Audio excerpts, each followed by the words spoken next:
Goeiedag en baie welkom by Woordspieël. In hierdie video kyk ons na Johannes hoofstuk 8. Ek moedig jou aan om die hele Johannes hoofstuk 8 te gaan lees. Vers wat ek uitlig in hierdie Woordspieël video is vers 31 tot 32. My tema is noue verbintenis. Ek lees vir jou Johannes 8 vers 31 en 32.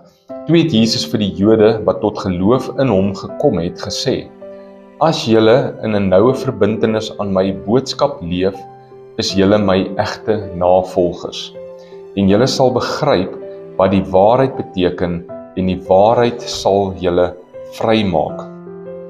Jesus leer weer eens die mense daar in die tempel en ek lees dat mense tot geloof in hom kom. Maar Jesus sê vir hulle dat om 'n navolger van hom te wees, beteken om in 'n noue verbintenis met hom en met sy boodskap te leef. Dit ekho die woorde wat Jakobus later in Jakobus 2 vers 14 tot 26 leer, dat geloof wat nie in dade oorgaan, geloof sonder dade, geloof wat nie vrug produseer nie, is eintlik nie geloof nie. Ook Johannes skryf later vir ons in Johannes hoofstuk 15 dat ons soos 'n wingerdstok wat 'n loot wat in die wingerdstok ingeplant is, moet wees. Ons moet in die wingerdstok bly. Die Engelse woord is abide. Ons moet so in Jesus bly, ons moet so in hom ingeplant wees, so in 'n noue verhouding, noue verbintenis met hom leef, dat dit vrug in ons produseer. Dis alles kenmerke hierdie van 'n ware verhouding met Christus, 'n ware geloof.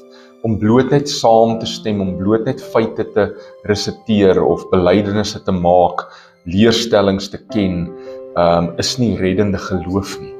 Maar as my geloof in Jesus my vat na 'n plek toe waar ek absoluut op hom vertrou, waar ek absoluut in verbintenis met hom leef en met sy woord en sy woord dit toelaat om waarheid in my in te bring en my vry te maak, dan sal ek verander word, dan sal ek getransformeer word, dan sal sonde sy houvas verloor oor my lewe en ek sal waarlik vry wees om die nuwe lewe te lewe, soos wat Jesus in en deur my leef, soos wat die Heilige Gees my lei, 'n nuwe skepping.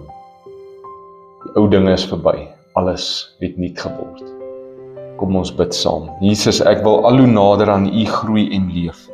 Ek wil waarlik vry wees, vry in U, soos wat U dit wil hê.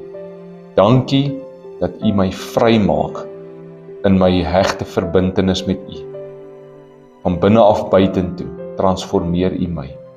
Amen. Mag jy 'n wonderlike dag hê, mag jy beleef vandag dat die waarheid jou vry maak. Oordink die waarheid, bestudeer die waarheid. Kom ons leef in 'n hegte verbintenis met Jesus. Tot volgende keer.